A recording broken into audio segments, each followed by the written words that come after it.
All right, this is Boxing with the Truth, and I am the Truth. It's February 15th, 2015, and today we are here with heavyweight Billy Wright. How you doing today, Billy? I'm doing great. Thank you very much. Thank you very much. I'm doing great. Well, I appreciate the interview, and just so I correct it, so I didn't forget, your nickname is Bronco Billy Wright. Bronco Billy Wright is my ring name. Yes, sir. Okay, and your pro record is actually 46 wins with 37 knockouts, 4 losses, and your 4 losses, the only time you've been beaten is when you've been knocked out, correct? Yeah, the referee stopped at TKO. Yes, sir. Okay, and you've actually been a pro boxer since 1986. Yeah, my pro debut was in 1986 at the Center Hotel in Las Vegas on the Roosevelt Undercard. So you are actually a heavyweight boxer right now that's actually a contender, and you are age 50 years old. That is correct. Yes, I am 50 years old, and I'm number 17 in the world currently, moving up. You're number what? I'm number 17 in the world in the WBC, and we're currently moving up. Okay. And according to BoxRec in the U.S., you're ranked 23rd for a heavyweight. So that's still pretty good for a guy that's 50 years old, and you're ranked number 23rd in the United States. Yes, sir. Yes, sir. You know, I would fight any of those 22 guys in front of me, too, just to set that straight. You know, so that's okay. You know, I'm a WBC fighter. The WBC is a great supporter of our comeback. And, you know, I'm proud to be one of the champions. I hold 4 of the belts, and I'm proud to be one of the champions. Yeah, let's talk about that real quick. You hold 4 belts. Explain to me what those 4 belts are. WBC Latin America, heavyweight champion. WBC Single Box, heavyweight champion. Single Box Central America. So, it's on right here. Stop Chauncey Walker, so we're the Asian Boxing Council. So, and the U.S. NBC Silver Belt, and which is the USA title. And we have those 4 belts. And you know, and like I said, it's a privilege to be a WBC fighter and be one of the champions. The support group they have is phenomenal, and you know, I'm grateful. I love being a little fighter, and I love boxing. I love the sport. It's a great sport for all ages. Whether you're 5 or whether you're 50, it's a great sport. Okay, and I want to make sure everybody understands that your 4 losses, 3 of them have came by names that will be recognizable to the boxing community. You lost to Michael Moore, which everybody knows, Francis Botha, and Tony Tucker. So those are no names to hang your head at to losing to. No, sir. No, I never short notice fights. I was early in my career. I thought Michael Moore, I was 12-1. He was 29-0. He was the WBO champion. His opponent fell out, and so I got the call. So I want to fight him. I'm like, sure. You know, why not? I'll give it a shot. And I did it. You guys, you go to YouTube, you pull up Bronco Billy Wright or Michael Moore versus Billy Wright, and you watch that fight. The last round and a half, and I was not losing the fight. I was actually holding my own at 12-1 with Michael Moore, who at the time was 29-0. I was holding my own. Toe with him, and you know, so it was a good fight. I was a very puncher. He was a great champion, great fighter. I have a lot of respect for him.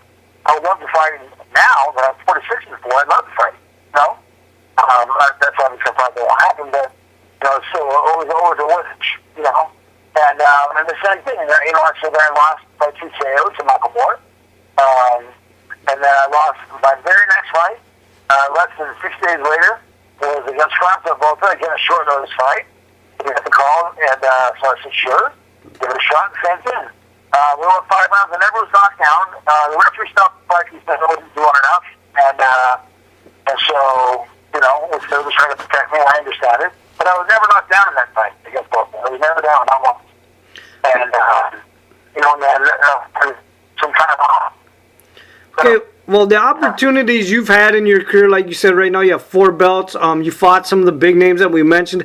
I want to back up a little bit and You tell me how a guy that's raised in an orphanage turns into a professional boxer and is where you are today.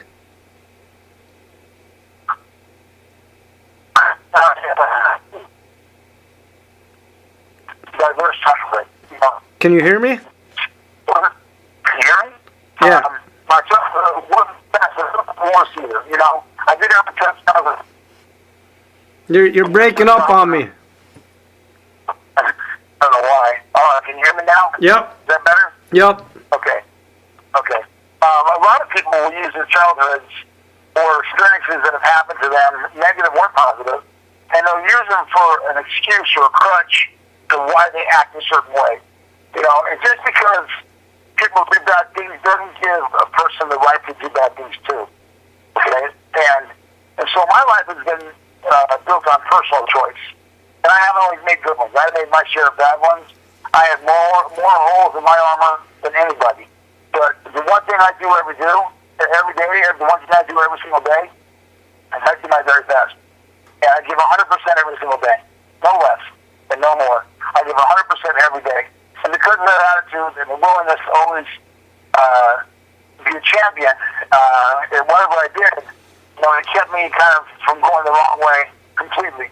And sports was like my safe place. Being an athlete as a child, being a football player, a wrestler, you know, 1978, I won a gold medal in the 1970 Junior Olympics in AAU wrestling, you know.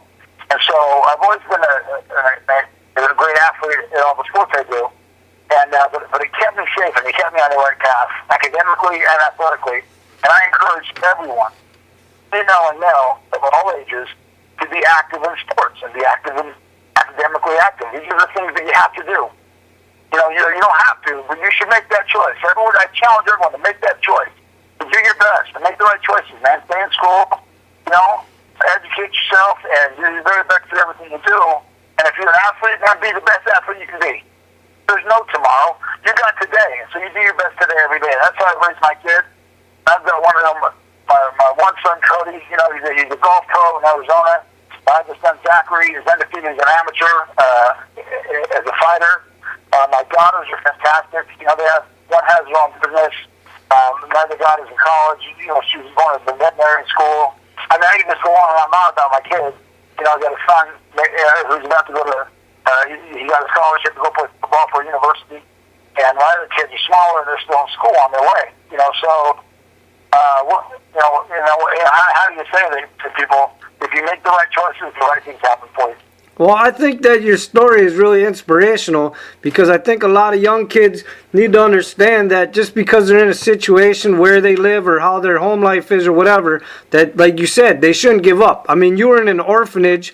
Somehow you, like you said, you found sports as a safe place.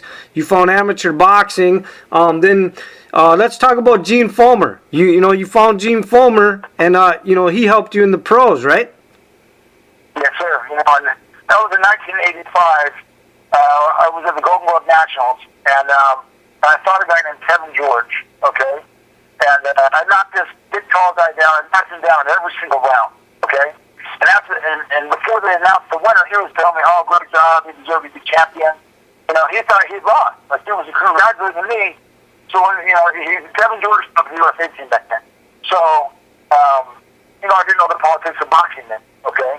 And so they gave him a split decision, and the crowd obviously wasn't happy. Nobody was happy, but that's okay. I congratulated him, and I said, you know what? There's a reason you're champion, you know? And so Gene Fulmer happened to be at those fights, at those nationals there, at the Golden Glove Nationals, and he approached me after the fight, and he said, you know what? He said, Billy, you got a style that you don't need to be fighting amateur, you need to turn pro. And I was like, okay, well, what do I got to do? He said, well, you just do this. You come with me, and I'll show you what to do, and we'll get you in the business. And then the rest is history. You know, Marv Jensen was Gene Fulmer's manager back in Gene Fulmer's career. And so Marv Jensen was my manager, and he was, a bit older back then. And Gene Fulmer was my trainer. And so we trained hard and fought, and we fought in the showboats, the Hero Hotel, Caesar's Palace. And we had a lot of great fights, a lot of great wins. And then Marv got sick. Marv Benson got sick. He was a bit older. And so we just kind of went our separate, he didn't want to do it anymore. We kind of went our separate ways, and you'll see a gap. Like I took a couple years off, and then I came back to boxing in '91. And so it's just I can't tell you the love I have for the sport because of the people like Gene Fulmer, some of the great champions I've been surrounded with, even though today my good friend, Peter Close, a good friend of mine. Wright Barkley's a great friend of mine. I have some great friends that were amazing fighters and great champions, and they're great men. George Foreman, I was a sparring partner for George Foreman for quite a long time, and he taught me quite a bit. What an amazing man George Foreman is. He's a good father. He's just a good guy. I mean, he's the leader of his church, and he makes good choices. He has a good life, because of it. And and other fighters, they don't always feel great champions. There's so many great champions I've had the pleasure to be around at length and to know, like Frank Bruno in a different country. These guys they all have the same thing in common. They're not afraid to work, and they do what they say, and they put their best foot forward, and they're good guys. They work hard. And so it wasn't like they just got lucky one day, And, these are athletes who put themselves through the machine and came out champions, based on personal choice. So this is what I'm doing right now. I'm back in the machine. I've got myself in the machine right now, and I'm going to come out a champion, just like they did. And I didn't bring that up yet, but let's bring that up. Some people might say, why is this guy 50 years old, heavyweight, and still fighting? And that is why, because your dream is to be a heavyweight champion of the world, right? Yeah, that's 100% the truth. That's all I think about. I really do. And besides my kids, of course, I'm a responsible person, but I do everything I'm supposed to do to be a champion. We train hard. I don't got the perfect body. I'm not a bodybuilder. I'm not going to have an Arnold Schwarzenegger figure. But I got a Paul Bunyan figure, and it works just fine, too. I can throw a transmission 10 feet over my head. You know what I mean? So, so I don't worry about whether I have an innie or an outie as far as my belly goes. It's kind of funny, but, I work on my physique. I run every day. We keep a journal, a log of our training routine, and it's brutal. It's brutal if I was 15 years old, if I was 20 years old, it would be brutal. Let alone 50. Your body's a little more, it's got more miles on it, so you feel things a little different than you do when you're younger. And there's no question about it. I mean, there's no question. Of course I feel things different than I would if I was 30. But I would still feel it if I was 30. And the one thing that I have now that I didn't have when I was 30, and that a lot of fighters don't have when they're in their 20s and their 30s, is maturity. And the ability to relax and understand what I'm doing and why I'm doing it. Okay, I want you to repeat that statement you made to me yesterday about the heavyweight division in the world. Oh, yeah. I'm going to make this clear for everybody. And I'm not an arrogant person. I'm very humble. I'm very grateful for everything I have. But the truth is the truth. And that's one thing I always tell. And the truth is, when it comes to boxing, there's not a heavyweight fighter on this planet in the ring with me that I can't knock out. If you get in that ring with me, you are 100% sure that you're hitting the head, you're going to get knocked out. Now, if you're slick and you can stay away from me, then congratulations, you might want to fight, maybe. But if you don't, and you fight me, and you want to trade with me, you're getting knocked out, and there's no question about it. And that's not the other thing. I mean, I'm a big man. I'm slow. I'm not a slow guy. These punches are coming slow. They're coming fast. And when you got a 4 or 5 punch combination coming from a 320-pound heavyweight, and they're getting you in the head and the body, Chauncey Weber can attest to that. Chauncey Weber got a broken arm. Because he got a good chin, Chauncey Weber. The bones are bones, and so I'll just break your bones. If I can't knock you out, I'm going to break your bones. I'm going to break your ribs. I'm going to break your collarbone. I'm going to bust your arms. Now, I'm not a violent, crazy person, so this is just in the ring. These are the things that I intend to do to the fight as I fight. Well, this is the choice they make. They choose to get in the ring with me. This is the choice they make. I make the choices I make. I'm getting in the ring because I'm sure they want to do the same thing to me. But they're not me. Well, so that's the problem. Nobody, they're not the heavyweight out there hits like I hit. Well, and the heavyweights out there know. And I mean, they can say what they want to say. And no, but they really, when it goes right down to it, and like I said, I'm humble and grateful, but I know I got power. And I know if I hit you, you're going to fall down. And that's all there is to it. There's not a heavyweight in the world that I cannot knock out. That goes for Klitschko. That goes for Big Brother Vitaly Klitschko and Little Brother Vladimir Klitschko. It don't matter who it goes for. Deontay Wilder's a great fighter. So proud of him. What a great job he did against Berman. He had a game plan. He stuck to it, and he won the fight. He's champion of the world. I hit him on the chin. I'll be champion of the world. That's just how it is. Okay. That's just fact. Speaking of people knocking people out, I've seen a couple black and white older pictures of you and Mike Tyson together. Do you guys have a relationship? Yeah, Mike and I are we're boxing friends for sure. You know, we don't barbecue together, but every time we see each other, we have good respect for one another. We know each other for almost 30 years. You know, so of course we have a relationship, and it's a good one. You know, it's not a bad relationship. Mike Tyson was a ferocious fighter, and probably still a ferocious fighter, okay? And now he's matured, and now he turned into a good guy, you know? He just had the wrong people around him. You know, they weren't encouraging him to do the right thing every day, and so sometimes that can be overwhelming. If you have, you know, I always tell my kids, you sit in the barbershop long enough, you're going to get a haircut, you know? So if you hang around the wrong crowd long enough, you're going to make the same decisions they're making, the same choices they're making. You know, it's just how it goes. You know, I can't go into a donut shop. I go into a donut shop, I'm going to have a donut. There's no question about it. So if you want to live a different life, you just got to make different choices. You're also a friend. Oh, go ahead. Mike Tyson was a great champion. He's a great fighter. He's a good guy. So you're also friends with pro boxing referee Richard Steele too, right? Yeah, man. You know, Richard Steele and I, again, he refed my fights back when I fought at Caesar's Palace back in 1987. When the Sugar Leonard fought Martin Hagler, I was Palace on the undercard that weekend. And Richard Steele, that was the first time I ever met him. And he was the first time he ever refed one of my fights. And I've known him ever since then. We've got a great relationship and a great friendship. And that's another man who's a great leader in the community who always does his best. He puts his best foot forward. Richard Steele is an amazing man. And his wife, Mrs. Steele, is amazing as well. You know, they got a great program up there in Las Vegas. They got a great program. You know, they're helping the kids, giving back to the community, doing a great job. Would that be WBC Cares? Is that the program you're talking about? No, WBC Cares is actually WBC Cares. It's actually WBT. And that's Jill Diamond, who's the chairman of the WBC Cares. That's what Mauricio Suleiman, that's the WBC. That's actually the WBC. The WBC Cares program, and they do so much for everyone. And they do so much for everyone, you know, in every aspect of boxing, whether it's fighters, whether it's kids that are challenged physically or mentally, whether it's just people who's in need. WBC Cares steps up, you know, and they've been a great support of myself. You know, we do a lot of stuff for the community. We're interacting quite a bit with Special Olympics and Cancer Kids and these different organizations that really do a lot of good stuff for the kids and the people in the communities that need a little extra encouragement, you know. And they're right there, and they are right there every time. And so WBC Cares is fantastic. Richard Steele's program is Richard Steele. Richard Steele has a gym, a boxing gym. He takes kids in, you know, and everyone else, not just kids, he takes everybody in and gives everyone an opportunity, and you know, he's a great man for that. So. Okay, well, let's get to your fight. I don't want to leave that out.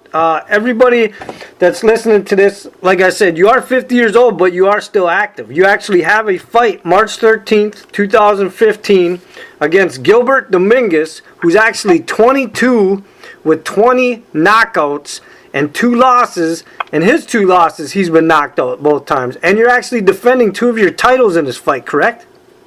Yeah, that's correct, yeah. Yeah, I am a very active fighter. We fight 4 times, about 4 times last year. We average fight 4 times a year. This is my first fight this year, and it's my first of 4 fights. And it's here in Arizona, and it's going to be at the Wheatown Pro.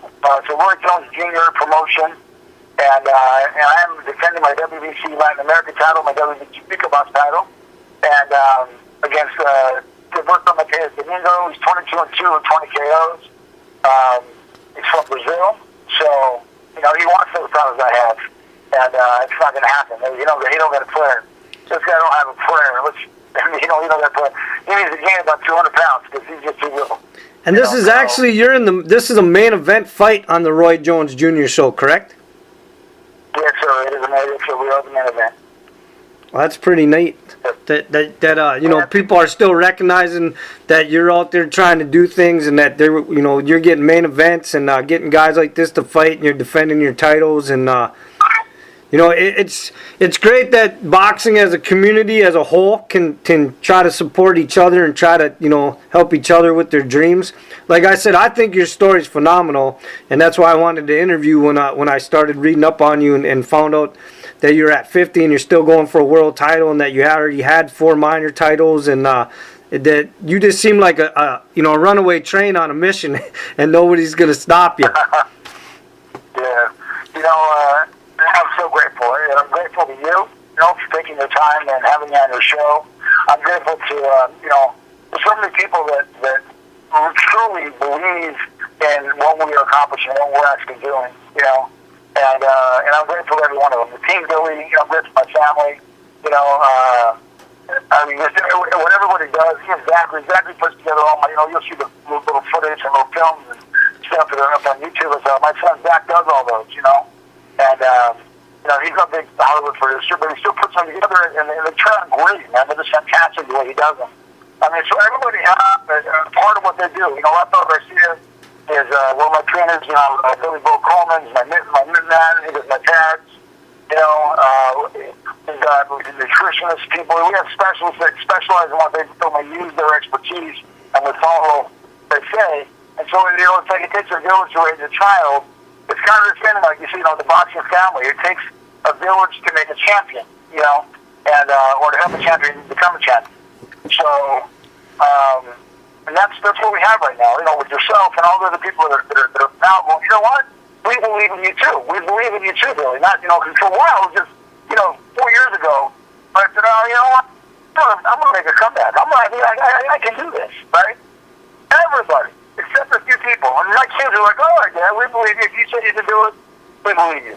Because I'm the kind of guy, when I say something, I do it, I do my very best. I don't quit. So, and then, but everyone else, were like, oh man, there was those the him and ha, and the naysayers. And the blogs were full of very negative comments. And now, you go to the blogs, no more negative comments. So I think that we're making believers out of everybody. Slowly but surely, we're making believers out of everybody. Now people are more like, all right, good. And we hope he does win. We want him to win now. So, so it's been nice to see the change of choice of the people, the fans, the people that actually love boxing the way that I do, to know that, it doesn't matter how old you are. If you are in shape to fight, you're in shape to fight. You pass your physicals, and you are still capable of doing your job, you go do your job. I love boxing. It's not just my job, I love boxing. And so I hope I open doors, not just for myself, but for fighters for the future that can still have careers past 30 years old, and not just as, punching bags either, but actually have real careers, legitimate shots, legitimate opportunities where that spotlight can be spread out a little bit, so it's not so tunneled on just specific fighters, because there were specific groups. I'm self-managed, self-promoted, and that's been another challenge, because I don't want to get too much into that, but I can tell you that there's some groups out there that they had their way, they would control every weight division, and they would control the champions, and I think that's wrong. I think the way fighting needs to be handled, I think every division should be bracketed. I remember when I was a kid, and we were in tournaments and stuff, it was bracketed. Like, if you were the number 1 seed, you wrestled with those funds, the number 20 seed, and there's 2 guys fight the 19 guy, the 3 guys fight, and so on and so on, okay? And then the winners fought the winners, and that would make the divisions pure. Every division, every weight class would be pure every year. Every year, you would have that tournament of fights throughout the year, okay? Until you had a champion every year. And then maybe it's the same guy.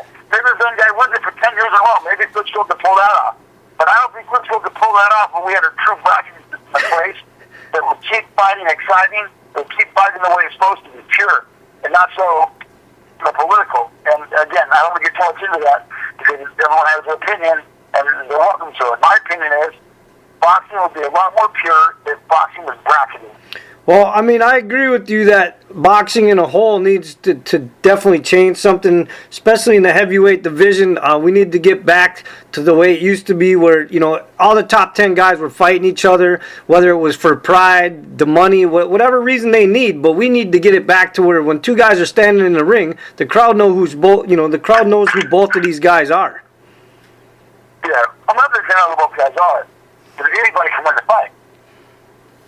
You know, anybody can win the fight. When you have two heavyweights in the ring, like Patch and Holyfield, either one of those guys can win the fight. They're like, okay, who's going to win? We don't know. You know, the first time they fought, it was like 26-1. You know, Holyfield was 26-1 underdog. The second time they fought, it wasn't like that. So, you know what I mean? It's been within the Holyfield bow. Now, again, this is a generation of fight where, you know, I fought at. And that's where, again, I wish we would get back to, you know, like you do, like everyone does. Well, speaking of another guy that wants it back that way, Dominic Gwynn, I did an interview with him yesterday, and I told you I was going to bring your name up to him, which I did. And, you know, you heard the interview. He's willing to fight you if you're willing to fight him. He has a fight at the end of February. You have a fight in March. So is it possible for the boxing fans that maybe we could see a Billy Wright, Dominic Gwynn fight in the future? Definitely, definitely. You know, we both have fights in front of us.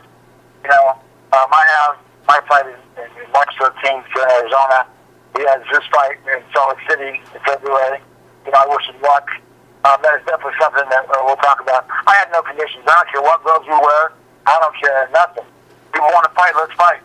You know, let's not get picky about our gloves. Let's just fight. And that's what fighters do. We fight. You know, so more than happy to fight Dominic Gwynn. More than happy to fight anybody. And Dominic Gwynn needs to get some wins under his belt. He can, you know, get back on the board, and that'll make that a more interesting fight for everybody. But you know, I got my sights on, you know, the top 10 guys. You know, I want to fight like I fight Mike Perez, but now he's fighting Povetkin. So I want to fight Povetkin then, or whoever wins that fight. Every fight's the winner of the Povetkin Perez fight. You know, or the winner of, like, you know, I mean, there's some fights happening out in the top 10 that are pretty good. The WTT is pretty good about that. So they got their top guys fighting each other, and we'll move out there. So, you know, it's gonna be my turn pretty soon to fight these top 10 guys, and I'm looking forward to it, man. I'm really looking forward to it. You know, so so that's what we have on our calendar. You're looking forward on our calendar. So if Povetkin beats Perez, I fight Povetkin. If Perez beats Povetkin, I fight Perez. I mean, whatever. Or, you know, Tyson Fury, you know, he doesn't interest me that much. You know, Dr. Wilder, I would love to fight Dr. Wilder. I think Dr. Wilder is a great athlete, and he's kind of small, you know, 219 pounds. You know, even though he's tall, he's kind of a skinny guy. And I'm not saying that he can't be powerful and skinny, but I weigh 100 pounds more than this guy, 120 pounds more than this guy, you know, and I'm not jiggly, if you know what I'm saying. So it's a different kind of mass, and it's like a freight train in a head-on collision with a Mack truck, because we'll call Dr. Wilder the Mack truck, okay? Even though it's a Mack truck, he's not going to have a shot against a freight train. They had a collision, so he's going to have to fight the same very smart fight he fought against Berman. If you're saying Berman, is I'm throwing punches. I'm not going to be just following him around. I'm going to throw punches, get the wing off, and walk him up. So he's going to have to fight when he fights me. And that's for everyone.